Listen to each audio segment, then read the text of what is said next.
Vi iler videre til næste video her. Nu skal det handle om potenser og rødder. Vi starter med at snakke om potenser, og inden jeg går i gang med potens og regnereglerne, så kan jeg lige fortælle om, hvad en potens overhovedet er for noget. Så når jeg skriver sådan noget som det der, 3 i anden, så er der nogle forskellige begreber, man kan tilknytte sådan noget der. Så vi vil kalde 3-tallet for grundtallet, 2-tallet for eksponenten, altså det der opløftede tal, det hedder eksponenten. Og hele skidtet, det hedder så potensen. Så det her, det er 3 i anden potens, vil man sige. Og når jeg siger 3 i anden, så er det faktisk bare fordi, at 3 i anden er kort for at sige 3 i anden potens. Godt. Så hele skidtet er en potens. Det nederste tal på en eller anden måde er grundtallet, og det øverste tal, det opløftede, er eksponenten. Yes. Og når jeg skriver sådan noget som det der, så betyder det egentlig bare a gange a gange a gange a gange a, hvor der er x af de der a'er, jeg har ganget sammen. Yes. Godt. Så det vil sige, at 2 i tredje, det er bare 2 gange 2 gange 2, altså 8, og 4 i anden, det er bare 4 gange 4, altså 16. Læg mærke til, at der er 3 to'er der, og der er 2 4'er der, svarende til 3 og 2. Yes. Godt. Med det sagt, så kan jeg lige gå i gang med at vise eller fortælle om nogle potensregneregler i hvert fald. Potensregneregel 1 siger, at a i p det gange a i q det svarer til a i p plus q det vil sige, at jeg kan bare, hvis jeg ganger to potenser, så kan jeg bare, eller hvis jeg ganger to potenser med samme grundtal, så kan jeg bare lave det til en potens, hvor de to eksponenter bliver lagt sammen. Godt, så 2 i 5 gange 2 i 3, det svarer til 2 i 8, fordi 5 plus 3, det giver 8. Potensregneregel 2, den siger på en måde lidt det modsatte af potensregneregel 1, så du dividerer de to potenser fra hinanden, og så skal jeg så trække dem fra hinanden på den måde der. Så 2 i 5 divideret med 2 i 3, det svarer til 2 i 5 minus 3, altså 2 i anden. Tredje potensregneregel siger, at hvis jeg har en potens, der er opløftet i en eksponent, så kan jeg bare gange de der to eksponenter sammen. Så 2 i 5 opløftet i tredje, det svarer til at sige 2 i 5 gange tredje, altså 2 i 15. Fjerde potensregel siger, at hvis jeg har to tal, der er ganget sammen, og tager en potens af det produkt, når jeg siger produkt, så mener jeg bare resultatet af to tal, der er ganget sammen, så vil det fungere sådan, at jeg får a i p gange b i p. Så 2 gange 3 i 5, det kan jeg regne som 2 i 5 gange 3 i 5 på den måde der. Yes. Potensregneregel 5, den siger lidt tilsvarende potensregneregel 4, eller det siger lidt det modsatte, det kan man sige. Her der var det ganget sammen og en potens, her er det divideret og en potens. Men det fungerer på samme måde, at begge tal der bliver lavet om til en potens, den p-potens, kan man sige. Så det bliver a i p og b i p. Så 4 sjettedel i anden, det svarer til at sige 4 i anden gange 6, eller 4 i anden divideret med 6 i anden. Potensregneregel 6, den siger det her, det lyder måske lidt mærkeligt, men I kan se i bevissamlingen, hvorfor det gælder. At a i 0, det giver 1. For eksempel at 3 i 0, det giver 1. Her kan jeg lige skrive, hvor a ikke er 0. Det gælder ikke altid det der.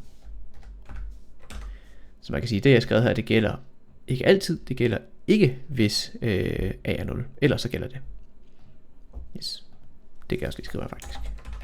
Hvor a ikke er 0. Yes. Nå, men et eller andet som ikke er 0, i 0 det giver altid 1, det vil sige 3 i 0 det giver 1 for eksempel. Og hvis jeg gør sådan noget der, hvad betyder det så? Jamen så betyder det bare a i minus b. Så når jeg siger a opløftet en negativ potens, så svarer det til at sige 1 divideret med den her potens. Så hvis jeg siger 3 opløftet i minus 4, så svarer det til at sige 1 divideret med 3 i fjerde. Godt, så det var potensregnereglerne, og nu kan man se et overblik over der. Og det kan I se på selv, når I sidder i det her kortfortalte dokument. Det gider jeg ikke lige fortælle igen, for det var det, jeg lige har sagt. Godt, vi går videre til rødder. Så lad os lige prøve at gennemskue, hvad en rod overhovedet er for noget. Når jeg skriver noget som det her, så skal det forstås som det tal, der ganger med sig selv 2 gange, giver x. Og mere generelt, så kan man forstå sådan noget der, som det tal, som ganger med sig selv a gange, giver x. Så her skal det ganges med sig selv 2 gange for at give x. Her skal det ganges med sig selv a gange for at give x. Yes. Og det der kalder man for kvadratroden, det der kalder man for kubikroden, og det der kalder man for den a-te rod af x. Godt, lad os prøve at regne det der. Her der skal jeg spørge mig selv om, hvilket tal skal jeg gange med sig selv 4 gange, sådan at det giver 16. Og hvis jeg nu prøver med tallet 2, så kan jeg se, at det er det rigtige, fordi 2 gange 2, det giver 4 gange 2, det giver 8 gange 2, det giver 16. Så svaret på det der, det må være 2. Yes, okay. Men lad os prøve at regne nogle, eller lad os prøve at snakke om nogle rodregneregler. Tilsvarende, at der er 7 potensregneregler, så er der også 7 rodregneregler. Så lad os prøve at gennemskue dem. Okay. Den første rodregneregel siger sådan her, at kvadratroden af a, det svarer til at sige a opløftet i en halv. Så det vil sige, at hvis jeg nu siger 4 opløftet i en halv, så svarer det til at sige kvadratroden af 4, det vil sige 2. Fordi hvilket tal ganger med sig selv 2 gange giver 4, jamen det gør 2. Yes. Her der har vi den p-te rod, det svarer til at sige a opløftet i en p-te del. Så hvis jeg siger 64 opløftet i en tredjedel, så skal jeg sige kubikroden af 64. Og det vil sige, at jeg spørger mig selv om, hvilket tal ganger med sig selv 3 gange giver 64. Og det kan jeg lige vise her, at det er svaret på det er 4, fordi 4 gange 4 gange 4, det giver 64. Yes. Godt. Rodregneregel 3 siger, at hvis jeg tager kvadratroden af a i anden, så svarer det bare til a. Man kan sige på en måde, at kvadratroden og i anden går ud med hinanden. Så kvadratroden af 3 i anden, det giver bare 3. Rodregneregel 4, den siger, hvis vi gør det i omvendt rækkefølge, altså hvis vi først tager i anden og bagefter kvadratroden, hvad sker der så? Jamen så kommer der sådan noget ud som det der. Og det der, det kalder man den numeriske værdi af a. Og det betyder bare, hvor langt har a fra 0. Det er det, som det betyder. Man kan forstå det som, at hvis a er negativ, så skal man gøre det positivt, og hvis a er ikke negativ, så skal man ikke røre ved det. Men en intuitiv måde at forstå det på, det er, hvor langt er der mellem a og 0. Okay, så når jeg regner det der, så skal jeg sige, jamen svaret på det her, det er at spørge mig selv om, hvor langt er der fra minus 2 til 0. Og det spørgsmål har jeg skrevet på den måde der. Hvor langt er der fra minus 2 til 0? Jamen der er jo 2, så det er svaret. Yes. Og igen, det hedder den numeriske værdi. Den numeriske værdi af minus 2. Det skriver jeg lige her. Lige hurtigt. Den numeriske værdi. Det er sådan, man kalder det. Godt. Så er der rodregneregel 5.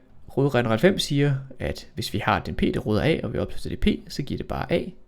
Det var helt tilsvarende det, vi havde heroppe. Her er herfra og hertil er p bare blevet lavet om til 2, kan man sige. Nå, så den fjerde rod er 5 i fjerde, det giver bare 5, for eksempel. Rodregneregel 6 siger, at hvis jeg har to tal, der ganger sammen, og jeg smækker dem ind i en p-te rod, så skal jeg bare tage de to p-te rødder af de to tal gange sammen. Så hvis jeg siger kubikroden er 27 gange 8, så svarer det til at sige kubikroden er 27 gange kubikroden er 8. Og så skal jeg spørge mig selv om, hvilket tal ganger med sig selv 3 gange giver 27. Det giver 3, fordi 3 gange 3 gange 3, det giver 27. Og her spørger man sig om, hvilket tal ganger med sig selv 3 gange giver 8. Og der svarer 2, fordi 2 gange 2 gange 2, det giver 8. Så det giver 3, det giver 2, det står der, og det giver alt i alt 6. Yes. Rodregneregel 7, det er den sidste, den siger, hvis jeg har to tal, der er divideret med hinanden, og jeg tager en p-rod af det, så kan jeg bare tage p-rod ind på hver side af brygstregen på den måde der. Så den fjerde rod er 256 divideret med 16. Det svarer til at sige den fjerde rod af 256 divideret med den fjerde rod af 16. Hvilket tal gange med sig selv 4 gange giver 256. Det er 4, fordi 4 gange 4 gange 4 gange 4 giver 256. Hvilket tal gange med sig selv 4 gange giver 16. Og der er svaret 2, fordi 2 gange 2 gange 2 gange 2, det giver 16.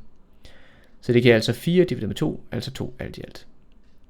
Yes. Og igen så er reglerne sammenfattet her til sidst. Yes, det var potenser og rødder.